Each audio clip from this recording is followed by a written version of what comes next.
बिस्मिल्लाहिर्रहमानिर्रहीम। अस्सलाम वालेकुम नाज़रीन, आप यूट्यूब चैनल देख रहे हैं। मैं इमरान खान हूँ। गिलगित बल्तिस्तान के नताइज जब तकरीबन आ चुके हैं और सूरत हाल काफ़ी क्लियर हो गई है, और अब तक की जो सिचुएशन है उसमें कुछ चीज़ें मैं आपको ऐसी बताऊँगा कि जिनको बिल्कुल नज़रअंदाज किया गया।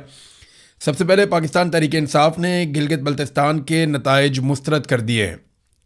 पाकिस्तान तहरीक इंसाफ के चेयरमैन बैरिस्टर गोहर ने वाज़े तौर पर यह कहा कि जनाब हमें नताइज तब्दील करके हराया गया है। पाकिस्तान तहरीक इंसाफ ज़्यादा सीटें जीत रही थी। 8 सीटों का दावा भी उन्होंने किया कि वहाँ पाकिस्तान तहरीक इंसाफ के हमायत याफ्ता उम्मीदवार जीत रहे थे। नताइज तब्दील कर दिए गए और पाकिस्तान तहरीक इंसाफ हार गई।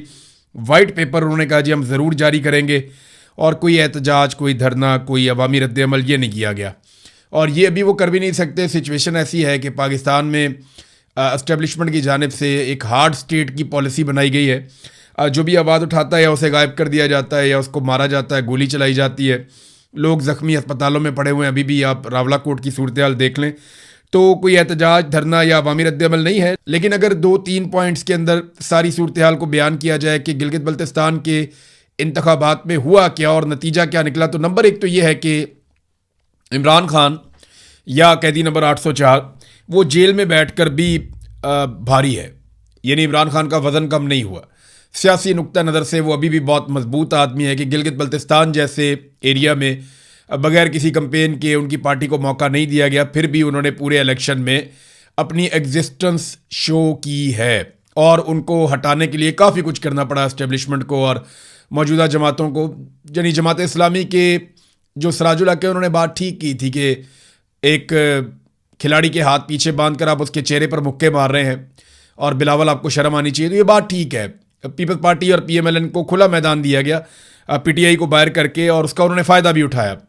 तो अब जेल में बैठकर इमरान खान काफ़ी भारी है। उसे बाहर निकालने का रिस्क इस सिचुएशन में तो ना एस्टेब्लिशमेंट ले सकती है ना हुक्मरान ले सकते हैं। नंबर 2 ये है कि एस्टेब्लिशमेंट अभी तक अपनी रविश पे पूरी तरह कायम है। यानी एस्टेब्लिशमेंट ने यह फैसला किया था कि पाकिस्तान तहरीक इंसाफ को सियासत नहीं करने देनी, इमरान खान साहब के लिए कोई गुंजाइश नहीं होगी, तो वो दिखाई दे रहा है। किसी किस्म की गुंजाइश उन्होंने पाकिस्तान तहरीक इंसाफ या इमरान खान के लिए नहीं छोड़ी, बल्कि उन्होंने उन लोगों को जो आवाम के अंदर ज़्यादा मकबूल नहीं थे खुला मैदान बना कर दिया और उनको मतलूबा नताइज भी लेकर दिए। नंबर 3, नवाज शरीफ साहब के लिए एक बहुत बड़ा झटका है कि बतौर लीडर ऐसा लगता है कि वो अब फारिग हो चुके हैं।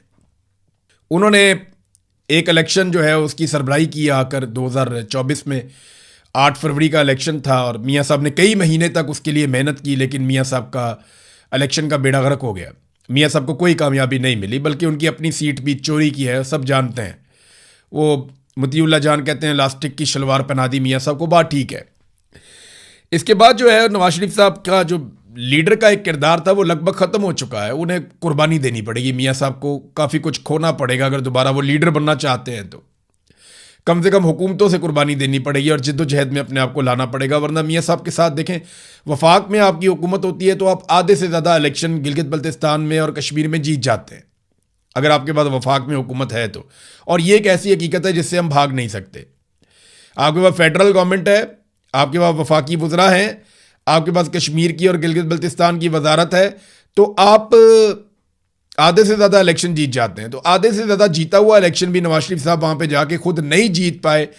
इसका मतलब ये है कि नून लीग के लिए सबसे बड़ा धचका है इन इंतखाबात में कि खुला मैदान भी मिला, अंपायर भी साथ थे, कोई साथ भागने वाला भी नहीं था, फिर भी मियाँ साहब नहीं जीत पाए, बल्कि रोध होकर वहाँ से वो चले गए, बल्कि उनको भेज दिया गया।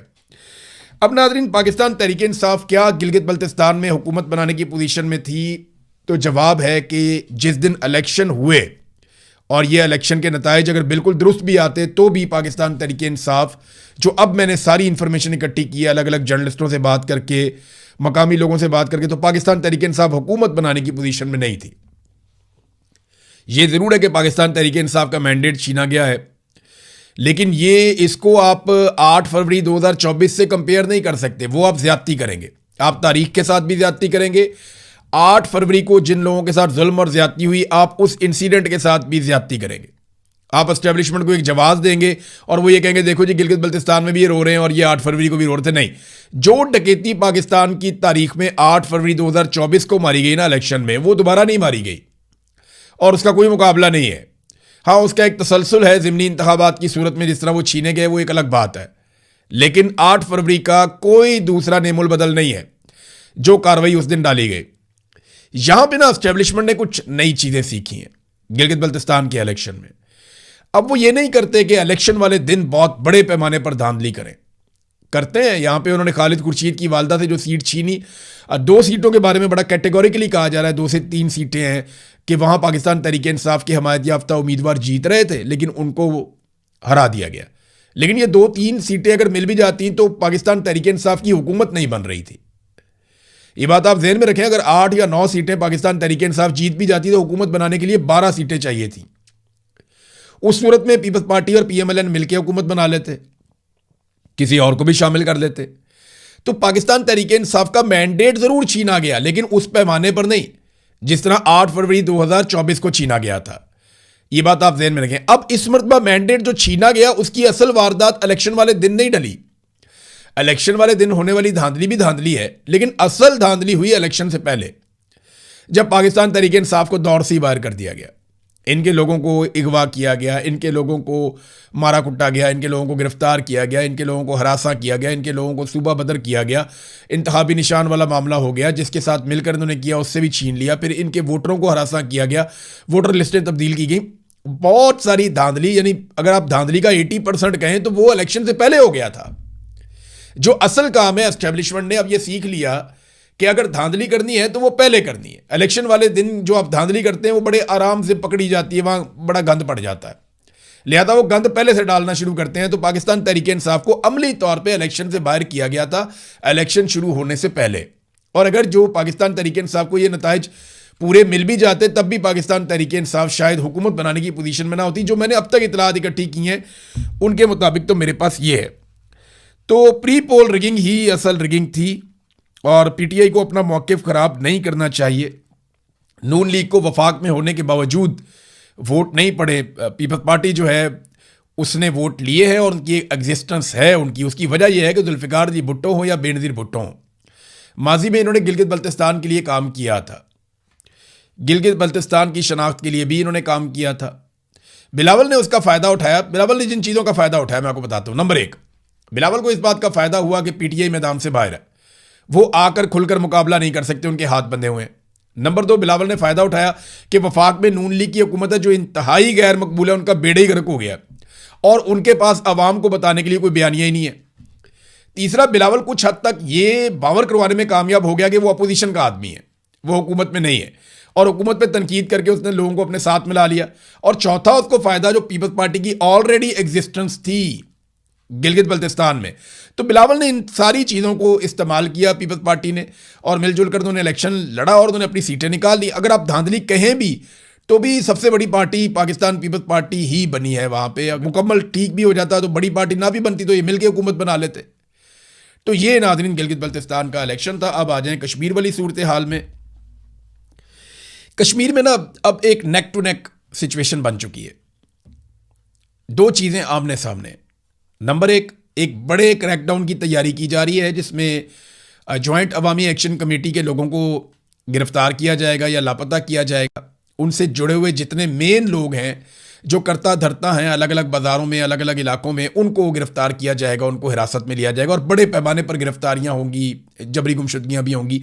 ये चीज़ें आने वाले दिनों में सामना करना पड़ेगा। जो सहाफ़ी वहाँ ख़बरें देते हैं, देखें बहुत सारे सहाफ़ी जो हैं वो सिस्टम के साथ चलना पसंद करते हैं और अगर उनके दिमाग और दिल में ये बात होती भी है कि ये गलत हो रहा है तो वो बहुत शुगर कोटेड किस्म की खबर देते हैं जिसका कोई फ़र्क नहीं पड़ता। तो वो मैनेज कर लेते हैं। ऐसे माहौल में रह रहे कि सहाफ़ी ये सीख लेते हैं कि उन्होंने सर्वाइव कैसे करना है। लेकिन वो सहाफ़ी जो डिजिटल मीडिया पे हैं या कहीं और हैं तो वो जब खुल के बात करते हैं तो उनकी भी लिस्टें हैं, उनके ऊपर भी छापे मारे जा रहे हैं। 3 ऐसे जर्नलिस्ट हैं जिनके घरों पर छापे मारे गए हैं आज़ाद कश्मीर में। सोराब बरकत को पहले ही गिरफ्तार कर लिया गया है। सोराब बरकत के ऊपर इल्ज़ाम क्या है कि जनाब जो कलदम तंजीम करार दी गई है उसके हवाले से ये खबरें दे रहे थे। देखिए यहाँ तो तालिबान के इंटरव्यूज़ चलते रहे पाकिस्तान में जब ज़रूरत होती है, तो दहशतगर्दों के इंटरव्यूज़ पाकिस्तान में चलाए जाते रहे हैं जब ज़रूरत होती है। तो सहाफ़ियों को गाड़ियों में भर के वहाँ छोड़ दिया जाता था, तालिबान आके ले जाते थे, वो इंटरव्यूज़ करते थे, वो इंटरव्यूज़ मीडिया पे चलते थे जब ज़रूरत होती है। तो ये कोई तरीक़ाकार नहीं है कि आप जब दिल करे आपने कह दिया जी आप कलदम है, इसके बाद अगर ये कहीं भी नज़र आ गए या इससे पहले का भी किसी का इंटरव्यू है तो उठा के उस पर पर्चा दे दो, उसको अंदर कर दो। अब 4 दिन का मजीद सोराब बरकत का भी रिमांड हो गया है। तो मैं आपको बता रहा था कि मुकाबला अब दो चीज़ों के बीच में, एक बड़ा क्रैकडाउन है और उसके मुकाबले में 9 जून की कॉल है। देखना यह है कि 9 जून को लोग निकल कर ये जो क्रैकडाउन का एक अमल शुरू किया जा रहा है इसको नाकाम बनाते हैं या नहीं। क्योंकि अगर 9 जून की कॉल आज़ाद कश्मीर में कश्मीरियों की अगर नाकाम हो जाती है, ये बात आप मेरी जहन में रख लें और पल्ले बांध लें आप पक्की, अगर 9 जून की कॉल, क्योंकि अब वापस पीछे हटने का तो इम्कान है नहीं। हाँ ये है कि अगर जॉइंट अवामी एक्शन कमेटी एक अनाउंसमेंट कर दे कि हम अभी इसको मौखर कर रहे हैं, दोबारा कर देंगे, तो ये मौखर तो हो जाएगी, दोबारा भी शायद वो एहतजाज कर लें, लेकिन वो एहतजाज फिर वैसा कभी भी नहीं होगा। अवामी ताकत इनके साथ कभी दोबारा खड़ी नहीं होगी और ये इनकी मिथ टूट जाएगी, ये बात तो हकीकत है। इसलिए वो बेचारे पीछे भी नहीं हटते, उन्होंने गोलियां भी खा ली हैं। अब मामला ये है कि अगर अवाम निकल आई और उन्होंने अपनी ताकत का मुजाहरा कर दिया और उन्होंने चीज़ों को अपने कंट्रोल में ले लिया, तो फिर एस्टेब्लिशमेंट को बैकफुट पे जाना पड़ेगा और वो क्रैकडाउन की पॉलिसी से पीछे हटकर मुज़ाकरात पे आ जाएंगे। दूसरी जानिब अगर ये कॉल नाकाम हो जाती है, लोग नहीं निकल पाते और एस्टेब्लिशमेंट कामयाब हो जाती है ताकत के बलबूते पे एहतजाज को नाकाम बनाने में, तो फिर क्रैकडाउन ज़रूर होगा और इतना तगड़ा क्रैकडाउन होगा कि आज़ाद कश्मीर में दरो दीवार हिल जाएंगे। लोगों को पता चल जाएगा कि अपने हक़ के लिए कैसे खड़े होते हैं और उसकी कीमत क्या अदा करनी पड़ती है। वो पाकिस्तान तहरीक इंसाफ भी भुगत रही है, वो वहाँ और जमातें भी भुगतती रही हैं माजी में, तो यहाँ पे जॉइंट अवामी एक्शन कमेटी को भुगतना पड़ेगा। अब जो खबरें चलाई गई सुबह से, हम ये देख रहे थे कि खबरें चलाई गई जनाब हालात नॉर्मलाइज हो गए हैं, राबरा कोर्ट में हालात मामूलात ज़िंदगी बहाल हो गए और मामूल के मुताबिक ज़िंदगी चल रही है। ये ना एक तरीक़ाकार है बहुत पुराना पाकिस्तान में कई दहाइयों से। जैसे ही कोई ऑपरेशन या कोई चीज़ होती है या जैसे ही कोई बड़ा नुकसान होता है तो फौरी तौर पे अगले दिन खबरें चलाई जाती हैं कि मामूलात ज़िंदगी बहाल हो गए। हम ना मसाइल की जड़ की तरफ नहीं जाते, हम ये नहीं देखते कि ये मसला हो क्यों रहा है, हमें फटाफट मट्टी डालने की एक जल्दी होती है कि मट्टी पाओ और निकलो, बस इस मामले से आगे बढ़ो। आगे बढ़ने की सबसे बड़ी वजह यह है कि कोई आदमी भी अपने गिरबान में झांकना नहीं चाहता, अपनी गलती को तस्लीम नहीं करना चाहता, कोई आदमी भी अपनी गलती से सीखना नहीं चाहता, बल्कि जो दिहाड़ी लग रही है वो उसी के अंदर खुश रहना चाहता है। आपको याद है जब रजीम चेंज ऑपरेशन किया गया पाकिस्तान में, तो उस वक्त DGISPR थे इफ्तिखार बाबर, उन्होंने फ़ौरन कहा था कि देखें जैसे ही हुकूमत तब्दील हुई ये अच्छा हो गया, वो अच्छा हो गया, मामूलात ज़िंदगी ठीक हो गए। आज तक मामूलात ज़िंदगी ठीक नहीं हुए। बांग्लादेश से जब पाकिस्तान टूट रहा था बिल्कुल ऐसी खबरें आ रही थी कि ज़िंदगी मामूल के मुताबिक चल रही है, फिर पता चला सरेंडर हो गया और 90,000 कैदी बन गए पाकिस्तानी फ़ौजी, मुल्क ही टूट गया। बुगटी को जब कत्ल किया गया तो अकबर बुगटी के कत्ल के बाद ऐसी ही खबरें चलवाई गई कि बलूचिस्तान में मामूलात ज़िंदगी बहाल हो गए, चीज़ें बिल्कुल नॉर्मलाइज हो गई, बाजार खुल गए। आज तक इतने साल गुजर गए, बलूचिस्तान नॉर्मलाइज नहीं हुआ, 10,000 अफराद वहाँ पे जान से चले गए।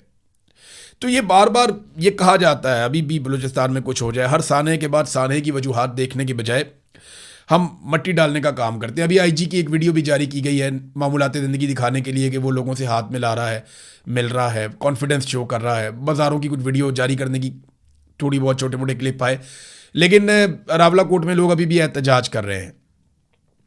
मुख्तलिफ वाक़यात रिपोर्ट हुए हैं शहर के आसपास इर्द गिर्द, कहीं बीच में लोग निकले थोड़ी तादाद में, उन्होंने एहतजाज किया, छोटी सी रैली निकाली, उसके बाद मुंतशिर हो गए। ये चीज़ें बताती हैं कि लोगों में अभी भी एहतजाज करने की सलाहियत बाकी है और ये काफ़ी उनकी कैपेसिटी है रात को होने वाले क्रैकडाउन के बावजूद। क्रैकडाउन के हवाले से रात को जो खबरें आई थी वो गैर मुसद्दका थी और उनमें ज़्यादा हलाकतें और शहादतें बताई गई थी, लेकिन अब उनकी तादाद तो कम बताई जा रही है, लेकिन ये ज़रूर कहा जा रहा है कि बहुत सारे लोग लापता हैं जिनके बारे में कुछ पता नहीं है, वो गिरफ्तार कर लिया गया या उनके साथ कुछ और हुआ, हम कुछ कह नहीं सकते।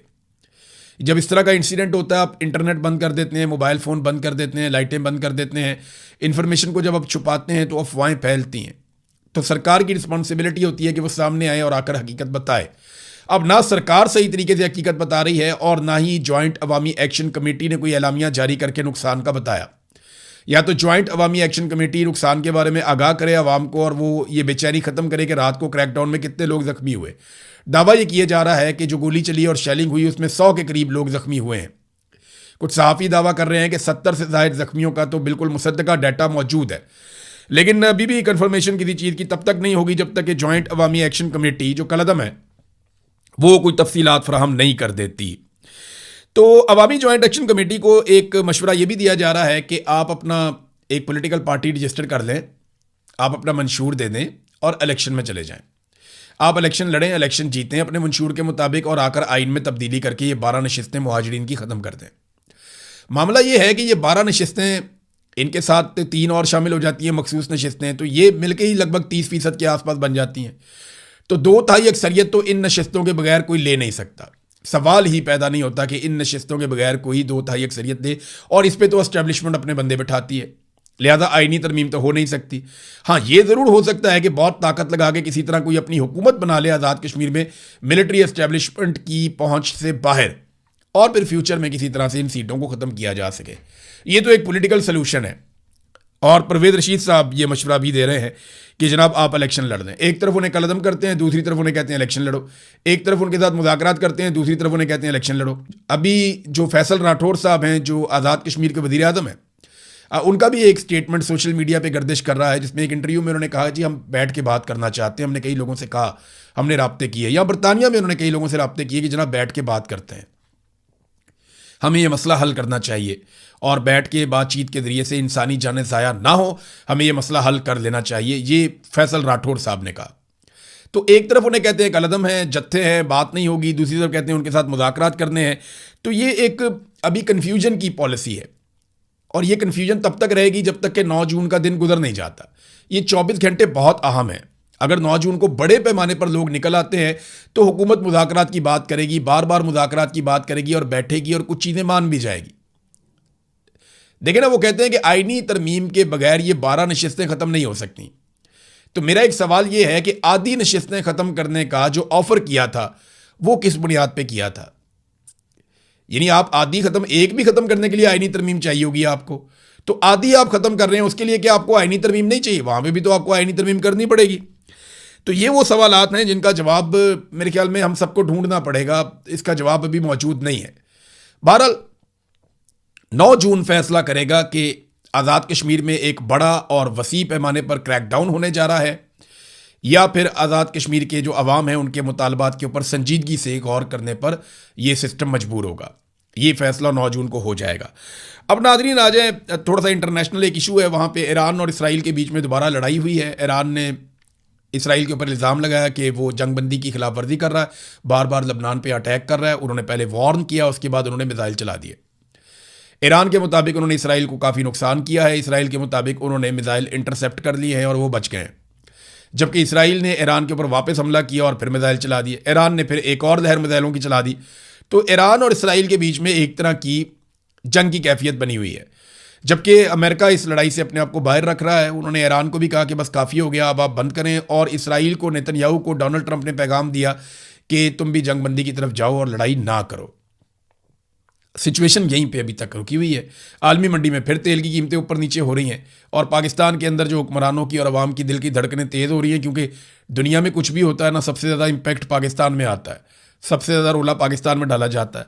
अभी बजट की तैयारी है, भारत पीपल्स पार्टी को जो मिल गया उसके बाद ऐसा दिखाई देता है कि पीपल्स पार्टी अब 28वीं तरमीम हो, बजट हो या कश्मीर के मामलात हो, हर जगह पे पूरी ताकत से वो खड़ी हो जाएगी एस्टेब्लिशमेंट के साथ, और उन्हें किसी किस्म का कोई एतराज़ नहीं होगा। अब तक के लिए इतना ही। अपना ख्याल रखिएगा, अपने इस चैनल का भी। अल्लाह हाफिज़।